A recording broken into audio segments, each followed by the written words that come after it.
ఓం శ్రీ గురుభ్యో నమః. హరి ఓం. స్త్రీ పురుష వశీకరణము. స్త్రీలను కానీ పురుషులను కానీ మనం 24 గంటల్లో అంటే ఒక్క రోజులోనే మన వశం అయ్యేటట్టు చేసుకోవాలి. అంటే ఈ యొక్క మంత్రాన్ని చదివితే చాలు. ఓం నమో మహాయక్షిణే మమతిమతం ఆముఖం మే వశం కురు కురు స్వాహ. ఈ యొక్క మంత్రాన్ని భార్యాభర్తల మధ్య విరోధాలు వచ్చి భార్య పుట్టింటికి వెళ్ళిపోయినా, లేకపోతే భర్త భార్య మాట వినకపోయి వేరే వాళ్లతో అక్రమ సంబంధాలు పెట్టుకున్నా సరే, ఈ యొక్క మంత్రాన్ని ఆవు నెయ్యితో దీపము వెలిగించి ఆ దీపం ముందల కూర్చొని 108 సార్లు జపించినట్లయితే వారు మీకు 24 గంటల్లో మీ వశమైపోతారు.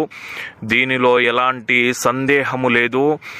ఇలాంటి ఈ మంత్రము జపించినా కూడా మీ వశం కాని ఎడల మాకు ఈ స్క్రీన్పై ఉన్న నెంబర్కు ఫోన్ చేసి గురువుగారి సలహాలు తీసుకోవచ్చు.